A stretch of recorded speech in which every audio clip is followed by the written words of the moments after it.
Meus prezados, algumas expressões bíblicas são realmente muito marcantes. E às vezes, pensamos nós, não há necessidade de que um versículo completo, um grande trecho bíblico seja exposto para que alguma visão do que o autor canônico estava dizendo esteja conosco.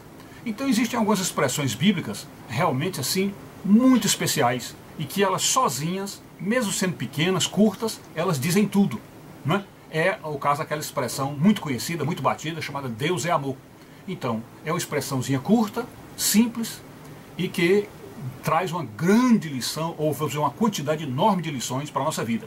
E nos lembramos que, em relação a ela, C.S. Lewis quase realmente chega a criticar a maneira, vamos dizer assim, que a maioria das denominações cristãs vê isso, como se o amor fosse Deus. O amor fosse Deus. Então, C.S. Lewis explica que, quando você estuda Deus é amor, corremos o risco de endeusar o amor. O amor é Deus. Fazer a expressão ao contrário. E daí vir uma série de erros doutrinários sobre isso. Porque, de fato, o amor não é Deus. O amor, que pode ter vários sentidos, ele é um atributo da divindade, mas ele não é Deus. E, portanto, quem pensar assim, o amor é Deus, está incorrendo em grave erro doutrinário. Mas outra expressão que nos vem à mente e que é curtinha, mas de estudo, é uma coisa que sim, de estudo. Por exemplo, naquela expressão que diz orai sem cessar, também aí dentro dessa expressão, muito curtinha, está praticamente todo o resumo do que deve ser a vida contemplativa, a vida de oração do cristão, como de fato é algo que o cristão não deve, em momento algum, negligenciar. E que não há discussão sobre o que o cristão deve fazer nas suas horas. Eu não vou nem dizer horas vagas, porque de fato a oração tem que estar constante na nossa vida, mas isso aí é uma lição que nós precisamos aprender com a Escritura, nesta simples expressãozinha, orai sem cessar. Mas agora, um aluno nosso nos passou uma expressão também bem curtinha da Escritura, que nos faz tirar algumas lições. E é por isso que nós vamos, talvez, esticar um pouquinho mais ao falarmos dela. É uma expressão que nós, no vídeo, nós vamos deixar o texto, vamos dizer, o versículo, a referência, para que nós identifiquemos isso. É um trecho da Escritura que tem a expressão entesourados para fogo. Então, na ideia do entesourados para fogo, nós ficamos assim a pensar o que de fato isto está dizendo para nós.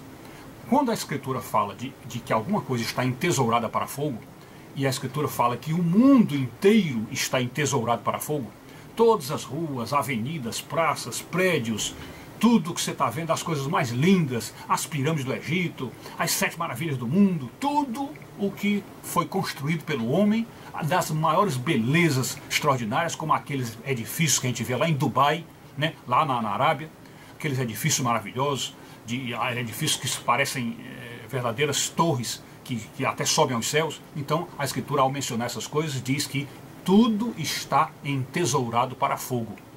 É interessante nós pensarmos bem o que significa as expressões, porque o para fogo, nós sabemos o que é uma expressão apocalíptica que refere-se à queima do mundo, ao grande incêndio que ocorrerá no mundo, na época da volta de Jesus, após a volta de Jesus, quando tudo que o homem construiu vai ser dizimado pelas chamas.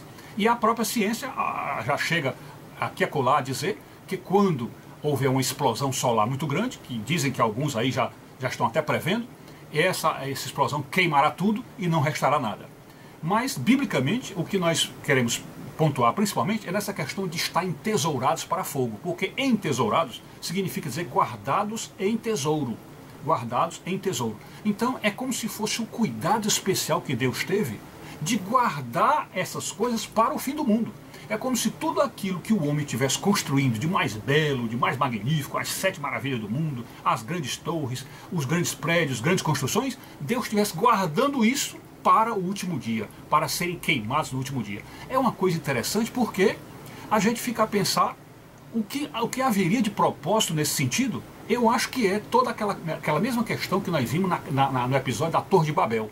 Ou seja, é a ira de Deus contra o orgulho, contra a presunção do homem, No caso da Torre de Babel, você viu que a ideia era tentar subir para chegar aos céus, para ficar mais perto de Deus.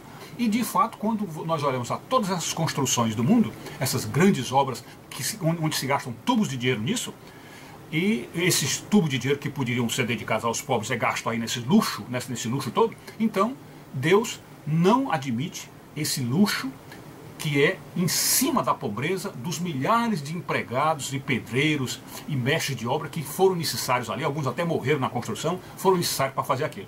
Então, entesourados para fogo, é tudo isto que o homem fez e que hoje faz parte da arrogância do homem, da presunção do homem, do orgulho de achar que faz coisas muito boas ou que tem, vamos dizer, quase a divindade em si. Isso aí tudo será queimado por Deus quando ele despejar a sua ira na volta de Jesus, na parousia, após a parousia. Então, entesourados para fogo, é que nós precisamos olhar todas as obras humanas como sendo o início ou estopim do fim do mundo, porque Deus queimará tudo. Então, portanto, o homem não há razão alguma para o homem se orgulhar, ser presunçoso com essas coisas, enfim, se julgar Deus ou com o rei da cocada preta por causa dessas coisas. Então, Deus se voltará contra tudo isto, à semelhança daquilo que Jesus disse quando olhou para o templo, quando os apóstolos, admirados com aquelas belezas, aquelas construções, aquelas pedras maravilhosas, disseram: Senhor, está vendo que belas construções? Aí Jesus olhou para eles e disse: está vendo essas coisas? Não ficará pedra sobre pedra que não seja derribada.